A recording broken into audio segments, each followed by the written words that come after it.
वन्दे तु सर्वसिद्धे ध्रुवमचलमणोभवं गतिं पत्ते वोक्षामि समयपाहुड मृण्मोऽसुधकेवलीभणिदम् नमः समयसाराय स्वानुभूत्या चकासते चित्स्वभावाय भावाय सर्वभावान्तरच्छिदे।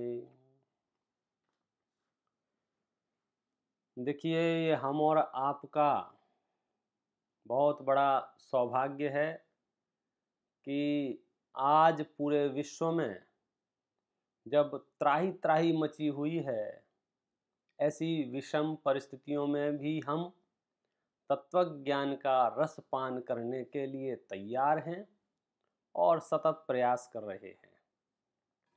ये ऑनलाइन जो शिविरों की श्रृंखला प्रारंभ हुई है, ये सच में जिनको आराधना करनी है, जिनको लाभ लेना है, वे किसी भी परिस्थिति में लाभ ले सकते हैं। इस बात का जीता जागता प्रमाण है। आज हमारा भाग्य है कि हमारा सामने समयसार ग्रंथ विराजमान है। हमें ये ग्रंथ देखने को, सुनने को मिल रहा है। ये इस कलिकाल का आश्चर्य ही है। मैं ये बात इसलिए भी कह रहा हूँ क्योंकि जब से तीर्थंकर महावीर का विरह हमको हुआ है, तब से लेकर आज तक जो उतार चढ़ाव इस भारत देश में आए, वे किसी से छिपे हुए नहीं हैं। कभी सामाजिक, कभी राजनीतिक, कभी भौतिक रूप से कुदरती तौर पर इतने उपद्रव उपसर्ग हुए हैं। मंदिरों को तोड़ा गया है, पुस्तकालयों में आग लगाई गई है। आप कल्पना कीजिए, उसके बावजूद भी ये समयसार यदि मेरे पास है, ऐसा लगता है मानो मेरा ही कोई भाग्य था, इसलिए ये समयसार बच गया है। और अब मैं इस समयसार के अर्थ को समझकर इस समयसार की प्राप्ति कर लूं, तो वो मेरा भाग्य सौभाग्य में बदल जाएगा। चलिए, आज का अपना विषय है अनिच्छुक हैं अपरिग्रही। ये विषय समयसार के निर्जराधिकार से लिया गया है और समयसार का निर्जराधिकार यूँ तो बहुत विस्तृत है, बहुत गहन है, फिर भी हम प्रयास करेंगे आज इस सत्र में कुछ चर्चा ऐसी की जाए जिससे हमें तुरंत लाभ हो। देखिए, इसमें एक कलश है बहुत महत्वपूर्ण। वो कलश जो कह रहा है, हम उसके भावों की जब व्याख्या करेंगे तो हम अपने विषय पर आ जाएंगे। सबसे पहले हम कलश पढ़ते हैं, आप भी साथ में पढ़िए। अचिन्त्य शक्ति स्वयमेव देव चिन्मात्र चिन्तामणिरेष यस्मात् सर्वार्थ सिद्धात्मतया विधत्ते ज्ञानी किमन्यस्य परिग्रहेण। बहुत अर्थ लिए हुए है ये कलश। मेरा तो मन होता है कि इनके एक एक शब्दों पर घंटों इसको पीस पीस के, जैसे भोजन के संबंध में आपने सुना होगा ना, जितना चबा के भोजन करते हैं उतना ज़्यादा पाचक होता है। ऐसे ही शास्त्रों को पढ़ जाना नहीं, रुक रुक के एक एक शब्द के वाच्य को पकड़ पकड़ के, क्योंकि यदि हम शब्दों के वाच्य को नहीं पकड़ेंगे तो हमारे हाथ में कुछ नहीं आएगा। इस ग्रंथ के प्रारंभ में पंडित जी साहब ने लिखा है, शब्द ब्रह्म पर ब्रह्म में वाचक वाच्य नियोग। क्या लिखा है कि ये जो शास्त्र है ना, ये समयसार शास्त्र है, देखो दिख रहा होगा आपको, ये समयसार शास्त्र में, और एक समयसार यहाँ है मेरे अंदर, मैं स्वयं, उसमें क्या रिश्ता है? वाचक और वाच्य का रिश्ता है। वाचक वाच्य क्या होता है? वाचक माने बताने वाला, वाच्य माने जिसके संबंध में बताया जा रहा है। जितने भी शब्द होते हैं वे किसी ना किसी के वाचक होते हैं, किसी ना किसी वाच्य के वाचक होते हैं। जैसे आपके डे टू डे लाइफ में जितने भी शब्द आपके पास हैं, हम शब्द बोलते ही उस अर्थ तक पहुंच जाते हैं। जैसे मैं बोलूं गाय, तो इमीडिएटली आपके दिमाग में वो 4 पैर और सफ़ेद रंग और सींग, पूंछ सब कुछ एक चित्र बन जाता है। चित्र बन जाता माने आप उसके अर्थ तक पहुंच जाते हैं। जब मैं बोलूं पानी, जब मैं बोलूं आग, जब मैं बोलूं धरती, जब मैं बोलूं आसमान, आप समझना, मैं जितने भी शब्द बोलूंगा आप तुरंत वहां तक पहुंच जाएंगे। लेकिन मैं बोलूं जीव, अजीब, आश्रव, बंध, संवर, फिर क्या हो रहा है कि अब वो ब्लैंक ब्लैंक हो गया, बोला हमें कुछ दिख ही नहीं रहा है। इट मीन्स अभी हमारा अभ्यास बहुत अधूरा है, हम इन शब्दों के अर्थ तक नहीं पहुंच पा रहे हैं, तो फिर अनुभूति तक पहुंचने में तो अभी दिल्ली दूर हो जाएगी। फिर आज हम कोशिश करें पहले शब्दों के अर्थ तक पहुंचें और फिर हम अनुभूति तक पहुंचकर अपने इस मनुष्य जन्म को सफल बनाएं। देखिए शब्द क्या कह रहे हैं, शब्द ये कह रहे हैं, मैं आपको सरलता से बात करूं तो इस कलश के अंतिम पद को आप ध्यान से देखिए। इसमें लिखा हुआ है ज्ञानी किमन्यस्य परिग्रहेण, कि ज्ञानी को अन्य परिग्रह से क्या, ज्ञानी किम अन्यस्य, अन्यस्य माने दूसरे का, परस्य परिग्रहेण, परिग्रह से, दूसरे का जो परिग्रह है उससे ज्ञानी को क्या लेना देना है, मतलब कोई लेना देना नहीं है। प्रश्न उत्पन्न होता है क्यों लेना देना नहीं है, तो इसका उत्तर बहुत सुंदर दिया आचार्य देव ने शुरुआत के 3 पदों में।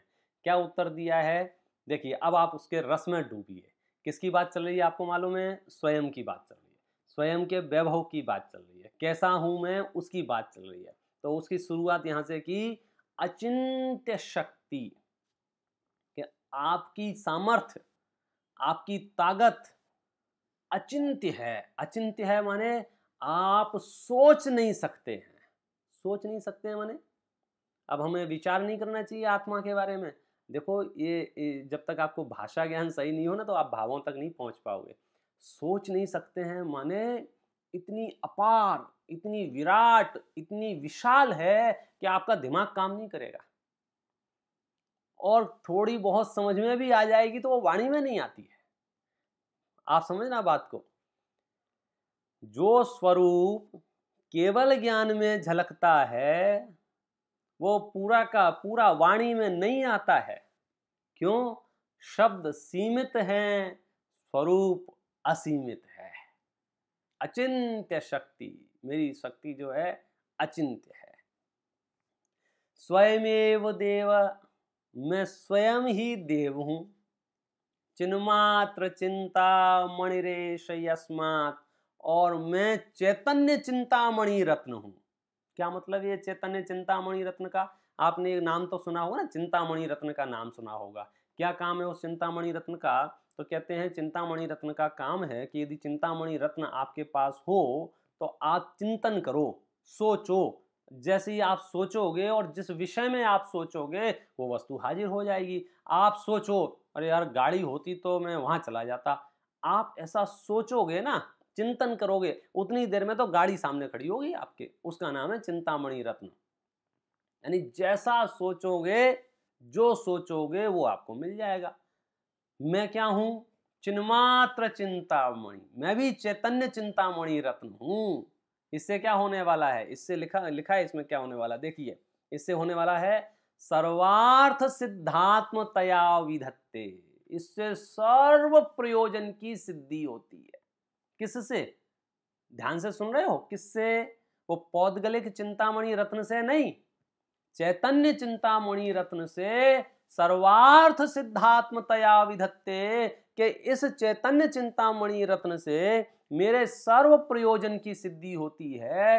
इतना भारी भरकम तत्व में हूं, इसलिए मुझे अन्य परिग्रह से क्या, या यूं कहें ज्ञानी को अन्य परिग्रह से क्या, ज्ञानियों को कोई लेना देना नहीं है अन्य परिग्रह से। अन्य परिग्रह से माने शरीर से, संयोगों से, मकान से, दुकान से, रुपया से, पैसा से, सोने से, चांदी से कुछ फर्क नहीं पड़ता है, ये घटें या बढ़ें, हमें कोई लेना देना नहीं है।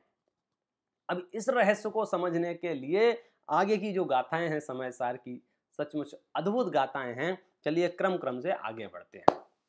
तो मुद्दा ये आया कि मैं आत्मा हूं और मेरा क्या है कि मेरा स्वरूप अचिंत्य शक्ति वाला है, चिन्मात्र चिंतामणि रत्न वाला है और सर्व प्रयोजन की सिद्धि करने वाला है। प्रश्न यहाँ क्या उत्पन्न हुआ कि परिग्रह मेरा क्यों नहीं है, परिग्रह मेरा क्यों नहीं है। तो जवाब दिया आचार्य ने, देखिए 207 नंबर की गाथा है, बहुत बढ़िया, हाँ 207 नंबर की गाथा है। उसकी टीका में ये लिखते हैं कि मेरा क्या है। आप कंफ्यूज हो जाते ना, पता नहीं चलता है। देखो जब मैं पैदा हुआ था तो मेरे पास परिग्रह बाह्य संयोग के नाम पर शरीर मात्र था, ठीक है। पैदा होने के बाद क्या हुआ, 2-4 कपड़ों के टुकड़े मुझे मिल गए, पुराने धुराने काट पीट के उससे बना दिए कपड़े, वो मुझे मिल गए। उसके बाद क्या हुआ, फिर थोड़े खेल खिलौने मिल गए।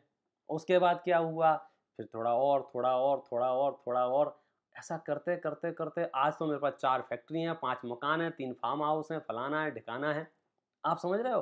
तो धीरे धीरे धीरे धीरे मैं जो ओरिजिनल था वो तो गौण होता जा रहा है, और जो मैं नहीं हूं उसको मैं मानकर निरंतर आकुलित जीवन जी रहा हूं। अब जो मैं नहीं हूं उसको भी मैंने मैं मान रखा है, जो मेरा नहीं है उसको भी मैंने मेरा मान रखा है। तो सबसे पहले अपने दिमाग को ठीक करो कि जो तुम्हारा है बस तुम ही उसको ही अपना मानो, दूसरे को अपना मत मानो। दूसरे को अपना मानने में तो चोरी आदि के अनेक प्रसंग आएंगे। देखो भाई साहब, दूसरों के पैसे पे किसकी नीयत होती है मुझे बताओ। दूसरों की पॉकेट की तरफ कौन देखता है, या तो चोर होगा या दरिद्री होगा। ना तो मैं चोर हूं और ना मैं दरिद्री हूं। इसलिए ज्ञानी किमन्यस्य परिग्रहण, ज्ञानी को अन्य परिग्रह से क्या कोई लेना देना नहीं है। उसे अन्य परिग्रह से क्यों लेना देना नहीं है, क्योंकि उसका जो परिग्रह है वो उसके पास है, उसका जो परिग्रह है वो उसके पास है, बाकी के परिग्रह से कोई लेना देना नहीं है। तो मुद्दा ये आया कि मैं तो शरीर और संयोगों के बीच में रह रहा हूं, इसमें से मेरा क्या है और दूसरे का क्या है ये मैं पता कैसे चलाऊं। तो आचार्य देव ने बहुत सुंदर जवाब दिया है। लेकिन निर्जरा अधिकार की 207 नंबर की गाथा की टीका है, वहां ये बात लिखते हैं, जो जिसका स्वभाव है वह उसका स्व है। क्या लिखा है, जो जिसका स्वभाव है वह उसका स्व है। ये बहुत महत्वपूर्ण मुद्दा और विषय है, क्योंकि हम क्या कर रहे हैं, हम तो बिल्कुल भिखारियों की तरह, जैसे भिखारी होते ना, उनको रोड पे जो पड़ा मिल जाए उसको उठा के अपनी पोटली में डाल देते हैं, बस वही वृत्ति हमारे अंदर है। आंख बंद करके परिग्रह को इकट्ठा करने की दौड़ में हम शामिल हो गए हैं और खाना पीना भूल गए हैं, सोना जागना भूल गए हैं, स्वाध्याय संयम भूल गए हैं, सब कुछ छोड़ के कमाना कमा इकट्ठा करे जा रहे हैं। अब ये कहने के भैया जो तुम्हारे काम की चीज हो वो उठाओ ना, जो तुम्हारे काम की चीज नहीं है उसे उठाने की क्या जरूरत है। और 2 कदम आगे की बात कर रहे हैं कि जो तुम्हारी हो उसको उठाओ, दूसरे की वस्तु तो नहीं उठाओगे। आप एयरपोर्ट पे उतरे और सामान आपका आ गया तो किसी का भी सूटकेस लेके चल दोगे कि अपना लेके चलोगे। तो अपना तो तब लेके चलेंगे ना जब अपने को पहचानते हो। जब तक बारीकी से अपने को नहीं पहचानेंगे तो हम किसी का भी उठा लेंगे। तो इसलिए सबसे पहले यहाँ यह प्रश्न उत्पन्न किया गया है कि भैया मुझे तो बता दो मेरा क्या है, आज क्लियर हो जाए।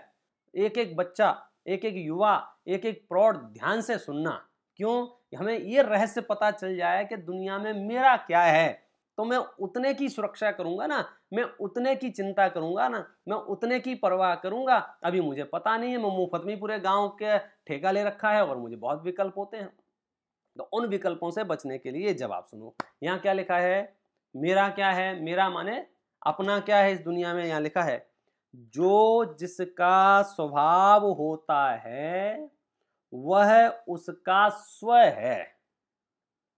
यानी जो जिसका स्वभाव है ना, नेचर, बस वही अपना है, स्वभाव के अलावा कुछ भी अपना नहीं है। देखो, और वह उसका स्वभाव यानी कि स्वभाव, और वह स्वभाव का स्वामी है। इस प्रकार सूक्ष्म तीक्ष्ण तत्व दृष्टि के आलम्बन से ज्ञानी अपने आत्मा को ही नियम से आत्मा का परिग्रह मानता है, जानता है। इसलिए यह मेरा स्व नहीं है, मैं इसका स्वामी नहीं हूं, ऐसा जानता हुआ पर द्रव्य का परिग्रह नहीं करता है। बात समझ में आ रही है? बात इतनी सी है, अज्ञानवश पर को स्व मान लिया है, और फिर पर में जो खटपट होती है, उठापटक होती है, उतार चढ़ाव होते हैं, वह मैं स्व के समझता हूं और आकुलता पाल रखी है।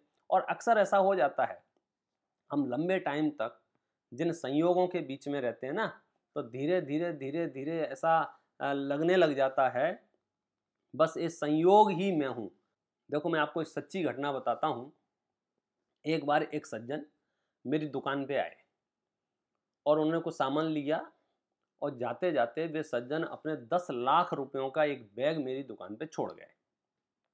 अब हुआ ये कि उनके निकलने के 5 मिनट बाद मेरा ध्यान गया, भैया ये बैग किसका रखा है?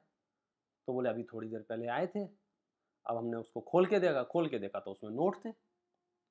देखा, उसमें काउंट किए, बोले 10 लाख रुपए हैं। तो बोले साइड में रख दो, थोड़ी देर बाद कोई ना गारंटी से लौट के आएंगे, अपन उनको दे देंगे। योग संयोग की बात है, शाम तक वो लौट के नहीं आए, और दुकान बढ़ाने का समय हो गया, बंद करने का समय हो गया। अब वो लौट के नहीं आए, तो अब क्या करना मुझे ये बताओ। उस रुपयों के थैलों को दुकान के बाहर छोड़ के जाना कि दुकान के अंदर रखना? तो अपनी सहज बुद्धि ने कहा, हो सकता है किसी विशेष काम में फंस गया हो, आना चाह रहा हो, नहीं आ पाया हो, कल आ जाएगा। जैसे ही उसको याद आएगा तो सोचेगा ना भैया कहाँ कहाँ गया था, वो कल आ जाएगा। तो एक काम करो, आज तिजोरी में रख दो, कल दे देंगे वापस। अब कल हो गया, कल भी नहीं आया, परसों भी नहीं आया।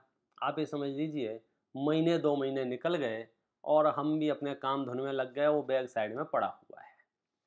एक दिन क्या हुआ कि हमको पैसों की जरूरत पड़ गई और हमारे पास पैसे थे नहीं। तो दिमाग ने क्या बोला, अरे यार वो बैग पड़ा है ना, अपना नहीं है, समझना बात, अपना नहीं है, और अपन ने उसको हाथ भी नहीं लगाया है, क्योंकि कब आ जाए, कब मांगने आ जाए, अपन को देना पड़ेगा। तो एक सलाह सामने आई, एक काम करो, इसमें से जरूरत पड़ने पर अपन उतने पैसे निकाल लो, और जैसे ही अपने पास आ जाएंगे अपन वापस डाल देंगे। तो हमारे साथ धीरे धीरे धीरे धीरे वो रूटीन हो गया। क्या रूटीन हो गया कि जब भी जरूरत पड़ती उसमें से 2-5 लाख निकाल लेते, जैसे ही हमारे पास आते हैं हम उसमें डाल देते, निकाल लेते, डाल देते, निकाल लेते, डाल देते। अब धीरे धीरे धीरे धीरे वो हमारे समझो रूटीन में आ गया, वो पैसा रोलिंग में आ गया, और वो समझो चलने लग गया। एक दिन वो बैग 10 लाख रुपए का वहां से गायब हो गया, चोरी हो गया। अब मैं आपसे पूछता हूं, हमें आकुलता होनी चाहिए क्या नहीं होनी चाहिए? अब हम भाग रहे हैं, कैमरे चेक कर रहे हैं, कौन ले गया, रिपोर्ट लिखा रहे हैं, फलाना कर रहे हैं, ठिकाना कर रहे हैं, जबकि साल भर पहले वो स्वयं वहां प्रकट हुआ था, और साल भर बाद वो स्वयं चला गया है। लेकिन वो अगर 1 घंटे में वापस चला जाता तो हमें कोई विकल्प नहीं होता। अब वो साल भर रहा ना साथ में, और तो धीरे धीरे धीरे धीरे धीरे धीरे हमने उसको अपने पैसों में शामिल कर लिया था। तो ऐसा लगने लग गया था ये तो अपना ही है। तो अब इतने विकल्प हो रहे हैं कि भाई साहब नींद नहीं आ रही रात को, मेरे 10 लाख रुपए चोरी चले गए, मेरे 10 लाख का घाटा हो गया, मेरे 10 लाख का घाटा हो गया, मेरे। आप टेक्निकली बताओ कितने रुपए का घाटा हुआ है आपका? बोले मेरे तो थे ही नहीं। लेकिन उसके बावजूद भी इतने विकल्प क्यों आ रहे हैं? क्योंकि मैंने उनको अपना मान लिया था। बस ये शरीर और ये संयोग, ये क्रोधादि भाव, ये मेरे थे ही नहीं, मैंने इनको अपना मान लिया है। और जैसे ही मैंने इनको अपना माना, तब इनमें जो कुछ भी होता है, तन उपजत अपनी उपज जान, तन नशत आपको नाश मान, और रागादि प्रगट ये दुख दैन तिन्हीं को सेवत गिनत। अब वो सब मान लिया ना मैंने अपना, पर द्रव्य को अपना मान लिया है, इसलिए अनंत दुख खड़ा हुआ है। आज प्रसंग आया है कि थोड़ा सा बारीक भेद विज्ञान करके पर द्रव्य को पर मान लो और स्व द्रव्य को स्व मान लो। और अब मैं आज के बाद चिंता विचार चिंतन स्व के बारे में तो करूं, पर के बारे में क्यों करूं? ज्ञानी किमन्यस्य परे ग्रहण। तो मेरा क्या है इस दुनिया में, मुझे बताओ। तो आचार्य ने जवाब दिया, जो जिसका स्वभाव है वह उसका स्व है। समझना बात को, देखो सिर्फ स्वभाव मेरा है, बाकी इस दुनिया में मेरा कुछ भी नहीं है। जब हम इस पद्धति से बात करते हैं तो बात आती है कि ये पुद्गल के बने हुए मकान, दुकान, रुपया पैसा, सोना चांदी, ये सब तो मेरे हैं ही नहीं, समझना। मेरा क्यों नहीं है ये? क्योंकि ये मेरा स्वभाव नहीं है, ये भिन्न जाति के हैं, जो भी आपको प्रकट ही पता है। अब थोड़ा और बारीकी से विचार करेंगे तो मेरे अंदर दो तरह के परिणाम हैं, एक क्षमा का भी परिणाम है और एक क्रोध का भी परिणाम है, समझना। एक मार्दव का भी भाव है और एक मान का भी भाव है। मेरे अंदर आर्जव का भी भाव है, सरलता का भी भाव है, ऋजुता का भी भाव है और उसका प्रतिपक्षी मायाचारी का भी भाव है। मेरे अंदर लोभ का भी भाव है और शौच का भी भाव है। तो अब ये मुद्दा दूसरा ये आ गया कि ये जितने भी भाव मेरे अंदर हैं, तो ये सारे के सारे भाव मेरे स्व हैं या नहीं हैं? तो और अगर अध्यात्म की धारा में हम आगे बढ़ते हुए बात करेंगे तो कहेंगे कि जितने प्रकार के भी विकारी भाव हैं, क्रोध, मान, माया, लोभ, हास्य, रति, अरति, शोक, भय, जुगुप्सा, स्त्रीवेद, पुरुषवेद, नपुंसक, कोई सा भी विकार वो मेरा स्व नहीं है, वो मेरा अपना नहीं है। कैसी बात करते हो? कहां पैदा हुआ है? कहां पैदा हुआ है? शरीर में पैदा हुआ है विकार कि आत्मा में पैदा हुआ है? बोलो कहां पैदा? अच्छा, आप शांति से सोच के बताओ, ये विकार पैदा कहां होता है? शरीर में पैदा होता है या आत्मा में पैदा होता है? लगाओ दिमाग थोड़ा सा। सुना सुनाया उत्तर मत देना, आपकी अनुभूति में जो आता हो वो उत्तर देना। बोलो कहां पैदा होता है, शरीर में कि आत्मा में? अब मुद्दा ये चल रहा है कि अगर आत्मा में पैदा होता है, फिर आप ये कैसे कह सकते हो आत्मा का नहीं है? हुआ तो आत्मा में है ना, और हम यहाँ कह रहे हैं कि आत्मा का नहीं है। देखो, मेरे घर में पैदा होने के बाद भी मेरा नहीं है, और ऐसा ये नया काम नहीं है, ऐसा न्याय बहुत पहले से वर्तता है। मैं आपसे पूछता हूँ, जो जो मेरे घर में पैदा होता है वो सब मेरे होते हैं। समझो मेरे घर में चूहे पैदा हो गए, चूहे चूहे तो समझते हो ना, चूहे पैदा हो गए, तो अब उनका नाम मैं राशन कार्ड में लिखाऊं या नहीं लिखाऊं, ये बताओ। क्योंकि तुम्हारा तर्क क्या है, तुम्हारे घर में पैदा हुए हैं, तो मेरे घर में पैदा हुए तो मैं अपना मान लूं उनको? नहीं भाई साहब, वे मेरे काम के नहीं हैं, वे मेरे उपयोगी नहीं हैं, उनसे मेरा मेल नहीं खाता है, तो वे मेरे नहीं हैं। ऐसे ही मोह, राग, द्वेष आदि विकारी परिणाम यद्यपि आत्मा में उत्पन्न होते हैं, तथापि इनसे मेरा मेल नहीं खाता है, ये मेरे लिए हितकारी नहीं है, ये मेरे स्वभाव नहीं है, विभाव है। लो, ये अब दो चीजें आ गई। कौन सी दो चीजें आ गई? ये स्वभाव नहीं है, विभाव हैं। अब बोले ये तो शास्त्रीय बात होगी, स्वभाव नहीं है विभाव है।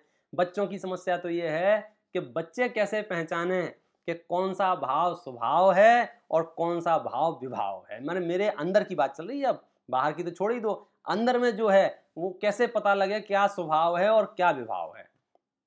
तो उसका सरलतम उपाय ये है, देखो, पहला नियम, पहला मंत्र या पहला समझो उसका लॉजिक, स्वभाव अनादि अनंत है, विभाव क्षणिक है। पहली कंडीशन, आपको तुरंत पता चल जाएगा। देखो, थर्मामीटर अपने पास रखो तो आपको किसी से पूछना नहीं पड़ेगा कि बुखार कितने डिग्री है, खुद ही लगाया और खुद ही देख लिया, अच्छा इतना बुखार है।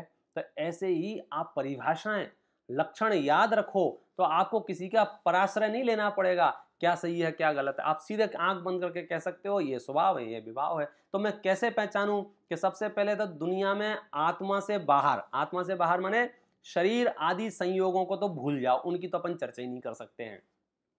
आत्मा के अंदर भी जो क्रोध है, जो मान है, जो मायाचारी है, जो लोभ है, ये विकार है ना, ये सारे के सारे विकार। और एक स्वभाव है, क्षमा है, मार्दव है, ज्ञान है, दर्शन है, चारित्र है, ये सारे स्वभाव हैं। तो अब इनमें से कौन सा स्वभाव है कौन सा विभाव है, ये निर्णय कैसे करेंगे? जो अनादि अनंत रहता हो वो स्वभाव है, और जो आके चला जाता हो वो विभाव है। एक लक्षण। दूसरा लक्षण, स्वभाव स्वयमेव होता है, स्वभाव स्वयमेव होता है और विभाव के लिए अनेक निमित्त चाहिए। क्या बात कर रहे हो? अब ये देखो, आपको स्वभाव विभाव को समझना हो ना, सबसे सरल दृष्टांत इस विश्व में पानी का है। सुन रखा होगा आपने, पानी का जो स्वभाव है वो क्या है? शीतलता है। और विभाव क्या है? उष्णता है। गर्माहट जो है ना वो उसका विभाव है। शीतलता अनादि अनंत है।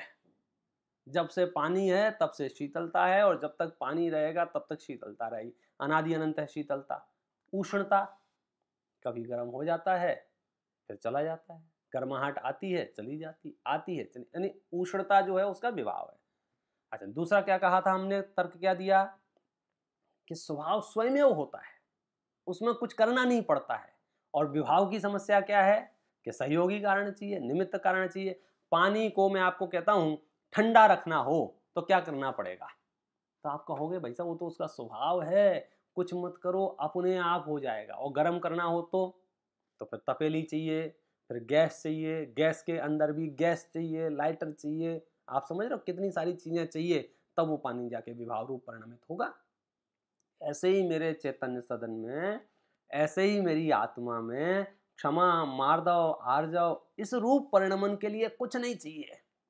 क्रोध करने के लिए बहुत कुछ चाहिए, विभाव करने के लिए चाहिए, कर्म का उदय चाहिए, सामने वाले का प्रतिकूल परिणमन चाहिए। अब हमारी बुद्धि इतनी गड़बड़ आ गई है, ये समझो अनादिकालीन विभावों के साथ रहते रहते इन मनुष्यों को विभाव करना सरल लगने लग गया है और स्वभाव में रहना कठिन लगने लग गया है। आज आप किसी से भी कहो क्षमा कर दो तो उसको लगता है क्षमा करना माने बहुत बड़ा पहाड़ तोड़ना है। और क्रोध करना वो चुटकियों का खेल है, उसके लिए सुबह शाम दोपहर कभी भी करवा लो। क्रोध तो क्या है, चाहे जब करवा लो, किसी भी बात पे क्रोध करवा लो भाई साहब। पानी बरस रहा है कहो इसी पे क्रोध कर दे ये कोई टाइम है बरसने का? आप समझना, मतलब हम इतने अभ्यस्त हो चुके हैं विकारों में कि सच में जहां बहुत मेहनत लगती है वे हमें सहज लगने लग गए हैं, और जहां कुछ मेहनत नहीं लगती है वो हमें कठिन लगने लग गया है। मैं आपसे पूछता हूं, स्वभाव रूप रहना सरल है या विभाव रूप रहना सरल है? तो अभी भी हमारा अंतर्मन कह रहा है कि विभाव में क्या है, हम दिन भर रहते ही है ना, क्रोध में, मान में, माया में, लोभ में, हास्य में, रति में, अरति में, शोक में, भय में, जुगुप्सा में, इन विभावों में रहते ही हैं, वो तो सहज हैं।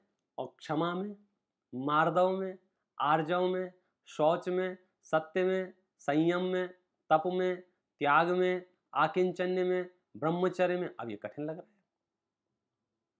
है। ये कुटेव है। भेद विज्ञान प्रकट हो जाए तो ये सहज लगने लग जाए। सारी गड़बड़ी कहां से हो रही है? क्योंकि हमने पर द्रव्य को आत्मा में शामिल कर लिया है। तो यहाँ ये खुलासा कर दिया कि परिग्रह मेरा नहीं है। परिग्रह मेरा क्यों नहीं है? क्योंकि मेरा तो सिर्फ स्वभाव है।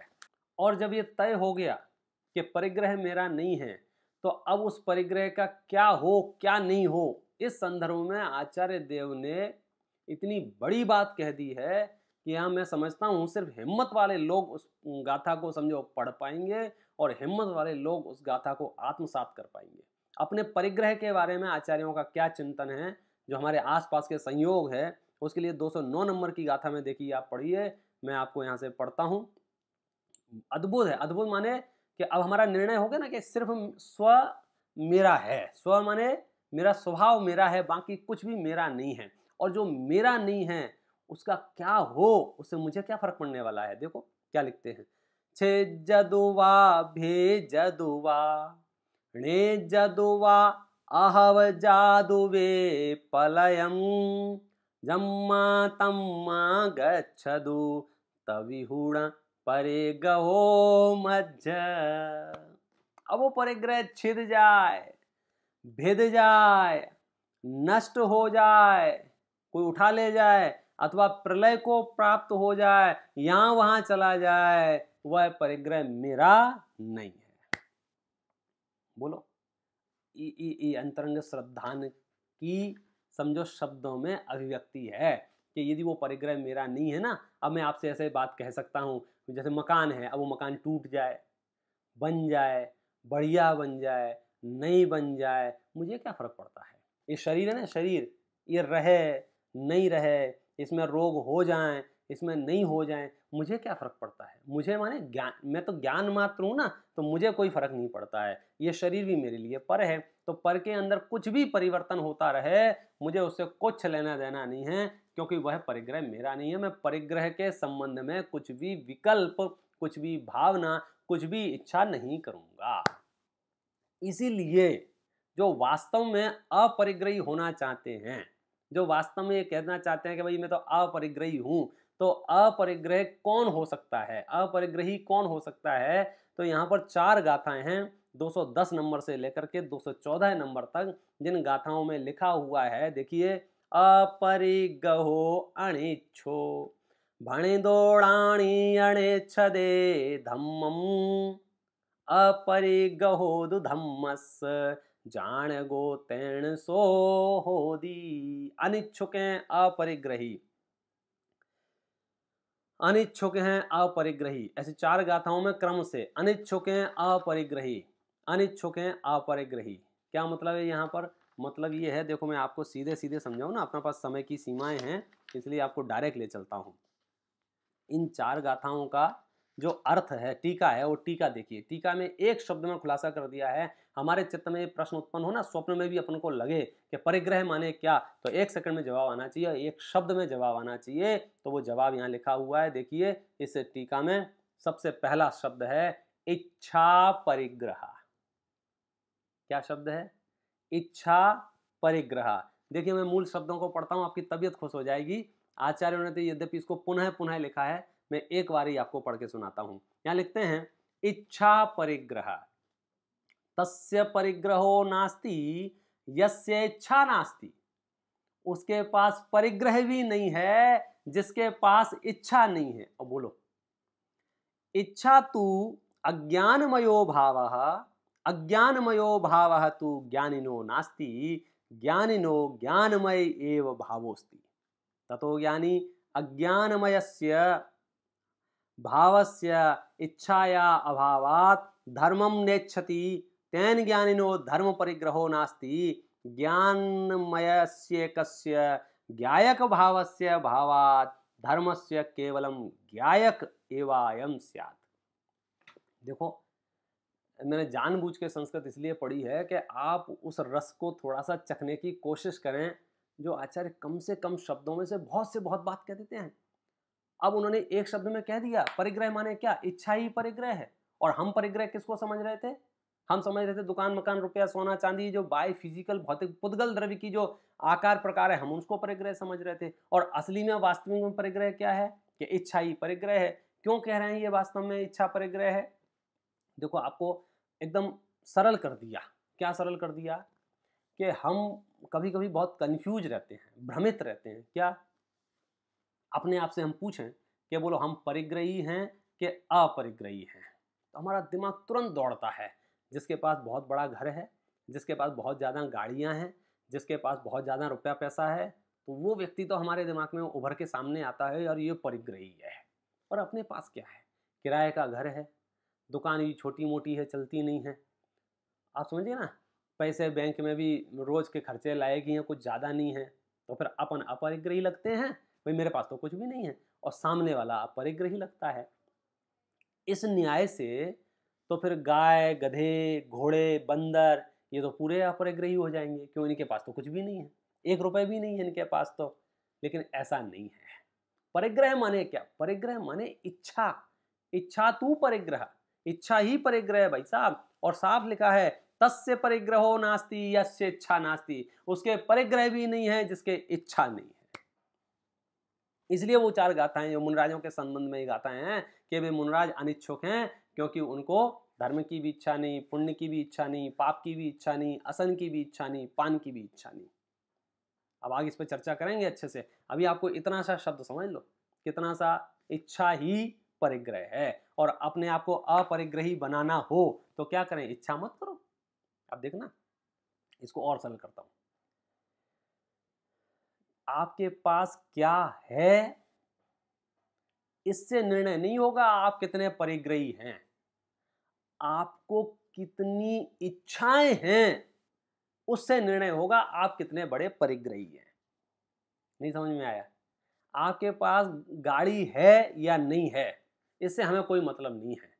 हमारा मुद्दा यह है, आपको गाड़ी चाहिए कि नहीं चाहिए? तो आप कहोगे हाँ चाहिए, तो बोले आपको गाड़ी का परिग्रह है नहीं गाड़ी वर्तमान में, लेकिन गाड़ी का परिग्रह है। और ये परिग्रह में भाई साहब 3 प्रकार का होता है। भूतकाल का परिग्रह, वर्तमान का परिग्रह, भविष्य का परिग्रह। क्या बात कर रहे हो? हाँ, कितने ही जीव आपने देखे होंगे, जब रास्ते से निकलते हैं ना तो बताते हैं, पंडित जी ये जो हवेली है ना हमारी थी, ये जो खेत है ना ये हमारा था, ये जो गांव है ना ये हमारा था, ये जो स्कूल है ना ये हमारा था, ये जो पद है ना इस पद पर पहले मैं बैठता था। आप समझना ये क्या है? ये भूतकाल का परिग्रह है। ये हवेली मेरी थी, अंदर घुस सकते कि नहीं? अब नहीं घुस सकते, अब तो बेच दी। लेकिन जब बेच दी, खत्म हो गई, फिर तो उसमें तुम्हारा क्या है? इच्छा मेरी है, मेरी मेरी है माने मेरी थी, तो ये भूतकाल का हो गया और वर्तमान का हो गया। और सबसे ज्यादा और खतरनाक परिग्रह जो है वो भविष्य का है। हर बच्चा बच्चा अपने अपने दिमाग में एक पोटली बांध के बैठा है, मुझे बड़ा आदमी बनना है, और बड़े आदमी के नाम पर उसके पास एक ही चीज है, बड़ा घर होगा, बड़ी गाड़ियां होंगी, बड़े बंगले होंगे, मेरी बहुत ख्याति होगी, मेरा नाम फोटो अखबारों में मेरा नाम छपेगा। इससे आगे वो सोच नहीं पाता। ये भविष्य का परिग्रह है। भाई साहब रुको रुको रुको रुको, यदि आपको अपरिग्रही बनना है तो क्या करो कि आप इच्छा खत्म कर दो। इच्छा ही परिग्रह है। और आप अगर इसके भीतर घुसोगे ना, सच में ये इतना बड़ा रहस्य है। इस इच्छा एक शब्द पर आचार्य गुणभद्र स्वामी ने पूरा आत्मानुशासन लिख दिया है, जिसका उद्धरण जगह जगह टोडरमल जी ने दिया है। आत्मानुशासन ग्रंथ, पूरा ग्रंथ इच्छा पर है। उसमें ऐसी सैकड़ों छंद हैं जो इस बात को गवाही दे रहे हैं कि भाई साहब इच्छा बहुत खतरनाक है। उसमें एक श्लोक है जो लिखा है उसमें, आशा गर्ता प्रति प्राणी यस्मिन विश्व मणुपमम कस्य किम कियदायाति व्रथा वो विशेषता। एक एक जीव का आशा रूपी गड्ढा इतना बड़ा है, इतना बड़ा है कि पूरा विश्व उसमें समा जाए फिर भी उसकी भूख खत्म ना हो। एक श्लोक में लिखा है कि यह जीव आशा रूपी नदी पर बैठकर बहता हुआ संसार रूपी समुद्र में मिलने जा रहा है। बोलो, हमें लग रहा है कि हमारे काम पूरे हो रहे हैं। हमें लग रहा है बचपन में हमने लखपति बनने की सोची थी, अब हम लखपति बन गए। फिर हमने करोड़पति बनने की सोची थी, फिर हम करोड़पति बन गए। फिर घर लेने की सोची थी, घर ले लिया। गाड़ी लेने की सोची, गाड़ी। हमें लग रहा है कि हमारी इच्छाएं पूरी हो रही हैं, मैंने भगवान बनना है हम। भाई साहब ये इच्छाएं पूरी कर करके जो पाप बांध रहे हैं, हम संसार रूपी गड्ढे में गिरने वाले हैं। हम समझ रहे हैं हम आगे बढ़ रहे हैं, हम नीचे जाने वाले हैं। क्या करें कि सत्य वस्तु स्वरूप समझो। पहले तो ये आप ये समझ लो क्या कि ये जो आप लग गए हो ना जिस होड़ में, किसमें? ख्याति में, प्रसिद्धि में, पैसे में, पद में, प्रतिष्ठा में। मैं आपको एक बात याद दिला दूं, ऐसे अनंत अनंत अनंत जीव हैं जिनकी कोई चर्चा नहीं है, जिनके कहीं शिलालेखों पे नाम नहीं है, शास्त्रों में जिनके नाम नहीं है, लेकिन चार घातिया कर्मों का नाश करके अनंत सुख को भोग रहे हैं। मैं आपसे पूछता हूं, महावीर है ना, महावीर, तीर्थंकर महावीर, उनको तो सब जानते हैं। जगह जगह बड़ी बड़ी प्रतिमाएं हैं उनकी, शास्त्रों में उनके बहुत गुण गाए गए हैं। और समझो कोई ऐसा व्यक्ति है जो भगवान बन गया है, उसके नाम कहीं नहीं है, और दोनों ही आज सिद्ध सलामे हैं। तो मैं आपसे पूछ रहा हूं, दोनों में से ज्यादा सुखी कौन से होंगे? कि भाई साहब सुख का इससे कोई लेना देना नहीं है। तो आप आ जाओ वापस किस पे, कि परिग्रह माने क्या? इच्छा परिग्रह है। और अपरिग्रही होना हो तो क्या करें कि सबसे पहले कसम खाओ मुझे कोई इच्छा नहीं है। और आपने यदि इच्छाएं नष्ट कर दी, आपके पास इच्छा ही नहीं उत्पन्न होगी, तो फिर दुख का तो कोई प्रसंग ही नहीं होगा, आकुलता का तो कोई बात ही नहीं होगी, कर्म बंधन का प्रश्न उपस्थित नहीं होगा यदि आपके पास इच्छा नहीं है। बहुत खतरनाक है भाई साहब। टोडरमल जी ने कितना लिखा है इच्छा के बारे में। बोलो अच्छी है इच्छा या बुरी है? तो आप सब कहोगे हाँ साहब बुरी है। अब मैं थोड़ा सा आप इस पे विश्लेषण कर लेता हूं। मैं पूछता हूं आपसे, इच्छा बुरी क्यों है? इच्छा में क्या दिक्कत है बोलो? तो आप सबको पता है कि इच्छा की सबसे बड़ी परेशानी यह है कि जैसे ही हम किसी एक इच्छा की पूर्ति करते हैं तो क्या होता है, नई 10 इच्छाएं पैदा हो जाती हैं। और 10 इच्छाओं की पूर्ति करते हैं तो 20 इच्छाएं पैदा हो जाती हैं, और 20 की पूर्ति करते हैं 40। इस तरह से मल्टीप्लाई बहुत ज्यादा होती है। हम एक इच्छा पूरी करने जाते हैं 100 पैदा हो जाती हैं। इसलिए यह इच्छा बुरी है, ये बात आप सुनते आए हो। आज मुझे थोड़ी सी अलग बात करनी है। मैं आपसे पूछना चाहता हूं, इच्छा उत्पन्न हुई, बराबर है, इच्छा उत्पन्न हुई, तो अब मैं कब तक दुखी रहूंगा कि साहब जब तक इच्छा पूरी नहीं हो जाएगी। मैं आपसे पूछता हूं, क्या इच्छा पूरी होने के बाद सुखी हो जाऊंगा?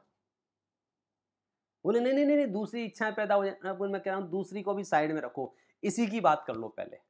इसी की जो इच्छा उत्पन्न हुई है, जब तक उस इच्छा के अनुसार कार्य नहीं होगा तब तक तो मैं सुखी नहीं होऊंगा। प्रैक्टिकल बात है कि भाई इच्छा उत्पन्न हो गई है और समझो मेरे गाड़ी खरीदने की इच्छा हुई, समझना, मर्सिडीज लेने की इच्छा हुई मुझे। अब क्या हो गया कि अब हर पल हर क्षण में आकुलित रहता हूं इस बात से कि मुझे लेना है लेना है लेना है लेना है। अब मैं ये कह रहा हूं कि मैंने ले ली तो अब तो सुखी हो जाऊंगा ना कि नहीं साहब? अब दूसरी खरीदने की इच्छा हो जाएगी, क्या उसको रहने दो, बाद की बात है, वो दूसरी हो जाएगी। इसमें तो सुखी हो जाऊंगा ना कि नहीं साहब? आप नहीं समझे मैं क्या कहना चाह रहा हूं कि इसके लिए आपको और थोड़ा सा डीप जाना पड़ेगा। चलने को तैयार हो सब लोग? चलो चलते हैं। देखो, जब हम दुख की बात करते हैं ना, परेशानी की बात करते हैं, आकुलता की बात करते हैं, तो मैं उसको कम शब्दों में कहना चाहूं तो ऐसे कह सकता हूं, आर्त ध्यान और रौद्र ध्यान। दुख क्या है? आर्त ध्यान और रौद्र ध्यान। आर्त ध्यान माने इष्ट का वियोग, अनिष्ट का संयोग, निदान और वेदना, ये आर्त ध्यान है। रौद्र ध्यान माने हिंसानंदी, मृषानंदी, चौर्यानंदी, परिग्रहानंदी। अब मैं इनकी डिटेल में नहीं जाता हूं, संक्षेप में आप समझ लो कि आर्त ध्यान में शोक के परिणाम होते हैं। शोक के परिणाम होते हैं माने इष्ट का वियोग हो गया तो रो रहे हैं, अनिष्ट का संयोग हो गया तो रो रहे हैं, निदान में रो रहे हैं, ऐसा हो जाए, भगवान करे ऐसा हो जाए, ऐसा हो जाए, पीड़ा में वेदना में रो रहे हैं, तो शोक रूप है ये। और रौद्र ध्यान अट्टहास रूप है। जैसे रावण सीता जी को चुरा के लाया तो उसको रौद्र ध्यान का भाव था। ये जितने भी वर्ल्ड के अंडरवर्ल्ड के लोग होते हैं, ये बम पटक देते हैं किसी के ऊपर और इनको आनंद आता है, ये कौन सा भाव है? ये रौद्र ध्यान है। और दोनों ही आकुलता रूप हैं, दोनों ही पाप बंध के कारण है, आप समझना। अब इच्छा से मैं ये जोड़ना चाहता हूं आपसे कि इच्छा अगर पैदा हो गई है, इच्छा अगर पैदा हो गई है तो पैदा होने के बाद यदि वो इच्छा पूरी नहीं होती है तो हमें आर्त ध्यान चलता है, शोक संतप्त रहते हैं, कैसे भी पूरी हो जाए उसके लिए जी तोड़ मेहनत करते हैं, जो कुछ भी करते हैं। तो आर्त ध्यान मतलब जब तक इच्छा पूरी नहीं होगी तब तक हमें आर्त ध्यान रहता है। जैसे ही इच्छा पूरी हो जाती है तो क्या होता है? तो फिर हमें धर्म ध्यान होने लगता है। वो धर्म ध्यान नहीं, जैसे जब तक इच्छा पूरी नहीं होती है तो आर्त ध्यान रहता है, और जैसे ही इच्छा पूरी होती है तो फिर रौद्र ध्यान शुरू हो जाता है। अब समझना, यदि इच्छा पूरी नहीं हुई तो होगा आर्त ध्यान, जिसका फल है नरक गति।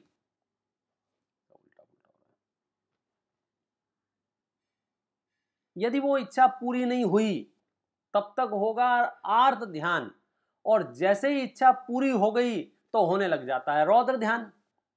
आप समझना, अब वो इच्छा उत्पन्न हो गई, अब पूरी नहीं हो रही है तो क्या चल रहा है? आर्त ध्यान। आर्त ध्यान का फल क्या है? त्रियंच गति। चलो, अब वो इच्छा पूरी हो गई, मकान बनाने की सोची थी, मकान बन गया। अब क्या हो रहा है? रौद्र ध्यान, मेरा मकान, मेरी गाड़ी, आप समझना। अच्छा, रौद्र ध्यान का फल क्या है? नरक गति। तो आर्त ध्यान से त्रियंच जा रहे थे, रौद्र ध्यान से नरक जा रहे हैं। मैं इसको सीधा सा समझता हूं, यदि इच्छा पूरी नहीं हुई है और आकुलता चल रही है तो त्रियंच गति में जाएंगे, और इच्छा पूरी हो गई है और रौद्र ध्यान कर रहे हैं तो नरक गति में जाएंगे। तुमने इच्छा इतनी खतरनाक है, यदि ये पूरी नहीं होगी तो भी संसार में रुलाएगी, और यदि पूरी हो जाएगी तो भी संसार में भटकाएगी। सुखी वे ही होंगे जिन्हें इच्छा उत्पन्न ही नहीं होती है। आप सोच नहीं सकते हो इसका विश्लेषण कितना बड़ा हो सकता है। मैं सोचता हूँ आप समझो समाधि ले रहे हैं, मरणासन्न अवस्था है आपकी, आप बिस्तर पर लेटे हुए हैं और 3 दिन से समझो आपका चादर नहीं बदला गया है। अब आपको इच्छा उत्पन्न हो जाए कि कोई आके चादर बदल दे, वे बोल सकते नहीं है, बोल नहीं पा रहे हैं, शरीर की स्थिति शिथिल पड़ गई है, आपकी इच्छा हो रही है चादर बदल दे कोई। आप समझना बात को। तो अब जब तक चादर नहीं बदला जाएगा तब तक क्या रहेगा? आर्त ध्यान। और बदल गया तो हाँ, मेरे कितने अच्छे बच्चे हैं, मेरे मन में विकल्प आया, तो उन संयोगों में हो जाएगा रौद्र ध्यान। आप समझना, मैं कुछ और कहना चाह रहा हूँ। मैं ये कहना चाह रहा हूँ, इच्छा पूरी हो या ना हो, दोनों ही स्थिति में खतरनाक है। हमारी भलाई इस बात में है कि हम इच्छा को पैदा ही ना होने दें। इसलिए यहाँ लिखा है अपरिग्रह के संदर्भ में, इच्छा परिग्रह तस्य परिग्रहो नास्ति यस्य इच्छा नास्ति, उसके परिग्रह भी नहीं है जिसके इच्छा नहीं है। अनिच्छुकें अपरिग्रही, अनिच्छुकें अपरिग्रही, अनिच्छुकें अपरिग्रही। आप हम ऐसे कह सकते हैं, यदि अपरिग्रही बनना है तो अनिच्छुक हो जाओ, बस इतना सा अंतर रहेगा। मुनि धर्म में सर्व प्रकार से अनिच्छुकपना आ जाता है, श्रावक धर्म में श्रद्धा के स्तर पर अनिच्छुकपना आ जाता है। श्रद्धा के स्तर पर अनिच्छुकपना आ जाता है माने श्रद्धा के स्तर पर पद्रव्य से भिन्न भगवान आत्मा भाषित हो जाता है कि इस विश्व में परमाणु मात्र भी मेरा नहीं है, इसलिए अभिप्राय में इच्छा का नाश हो जाता है। वो चारित्र मोहिनी कर्म के उदय से जो इच्छाएं देखी जाती हैं उनमें कोई खास दम नहीं है। कहने का मतलब ये है, हम और आप सब यदि सुखी होना चाहते हैं तो क्या करें कि परिग्रह छोड़ दो। परिग्रह छोड़ दो इट मीन्स इच्छाओं का परित्याग कर दो। और इच्छाओं का परित्याग करने का मतलब यह है कि अब इच्छाएं उत्पन्न ही नहीं होना चाहिए। मैं तो गायक गायक गायक गायक गायक गायक गायक, कर्तृत्व तो है ही नहीं। विकार आदि कदाचित उत्पन्न होते होंगे तो मैं उन विकारों का भी गायक गायक गायक गायक है। क्रोध भी कदाचित पैदा होता होगा तो मैं उस क्रोध का भी ज्ञाता ज्ञाता ज्ञाता गायक गायक गायक हूँ। इस तरह से अनिच्छुक ही अपरिग्रहपना है। हम आप सब अनिच्छुक बने, इस मंगल भावना से अभी की बात विराम करते हैं।